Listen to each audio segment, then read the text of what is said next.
The rivalry between the Lady Vols and UConn can just go without saying with just how much notoriety there was behind it. But then it lay dormant for 13 years. You decided to renew it. Why was that?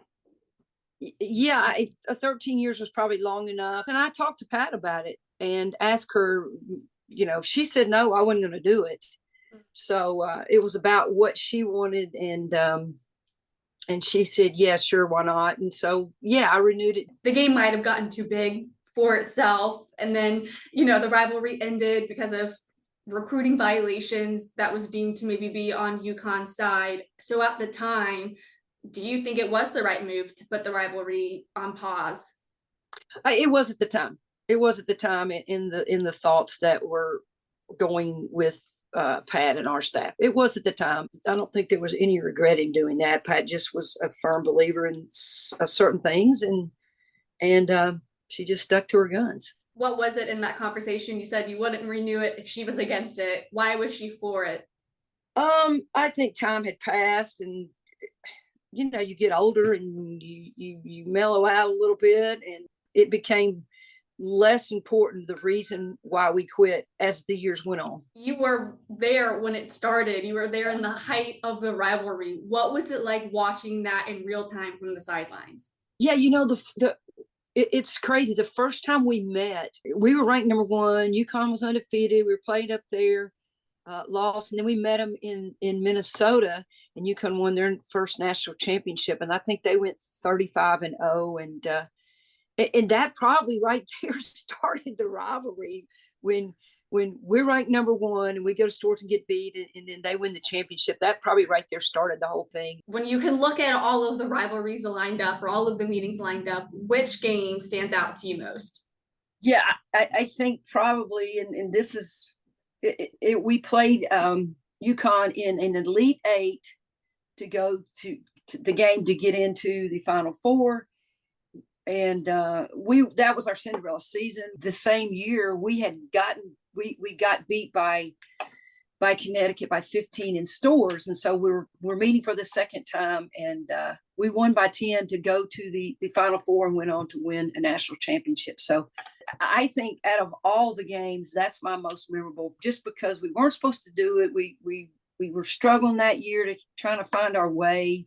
What do you remember most, either what happened in the game or just the feeling after the game when you think back? Yeah, I know that year we weren't the best defensively, and I just know that they actually listened to what our game plan was and did it. The joy of seeing how excited these kids were, because we had lost. We weren't used to losing 10 games in a season, and going through that agony of getting beat, and it played a toll on our team, and we had to regroup, and they regrouped, they got ready for it, and they finished the job, and I don't know if we were in shock or we were excited. You got to peak during the tournament, and they peaked during the tournament.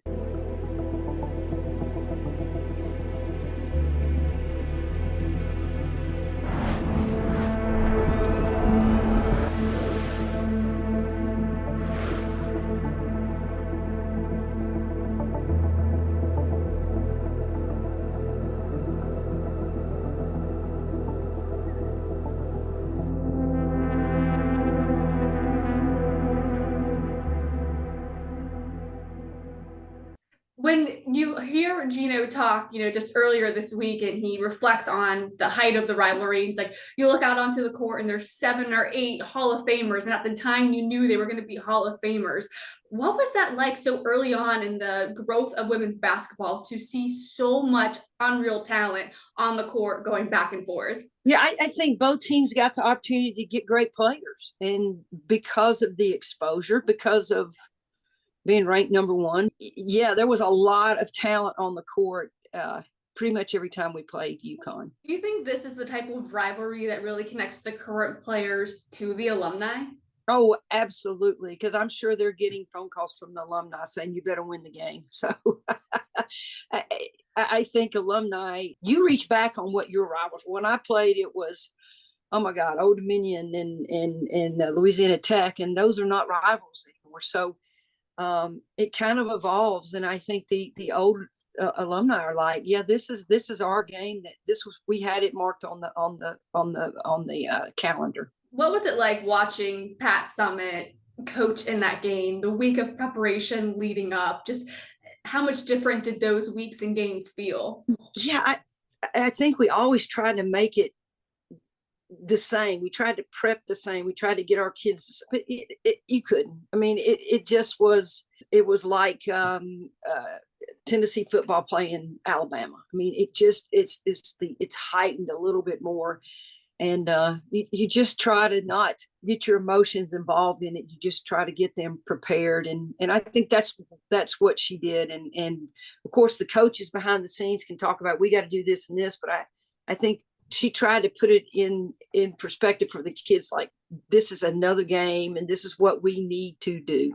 What was it like being in Knoxville at that time? Like, how many fans were stopping you leading up to it, and just seeing how much the fans, as you mentioned earlier, just really care about this game? It was a difficult ticket to get, and your phone started ringing probably about a week before the game time, and yeah, it the place was sold out every time, and fans are crazy, and their fans are crazy when we go up there. So I remember coming out of Thompson Bowling Arena, and we ran into some Connecticut fans, and they were just really upset. They said, "Why do they boo Gino every time he comes into the arena?" And I went, "Well, why do they boo Coach Summit when she goes into stores?" So Gino said it this week. It kind of got crazy. It was getting a little personal, and it's like, at the end of the day, it is really a game, but it is one that you wanted to win every year. Was that the greatest signal to you that this rivalry was growing women's basketball and the attention around it? Absolutely. You put it on a national TV level. And back then, when we first started, that wasn't the case. Very limited games were on TV, unlike they are now.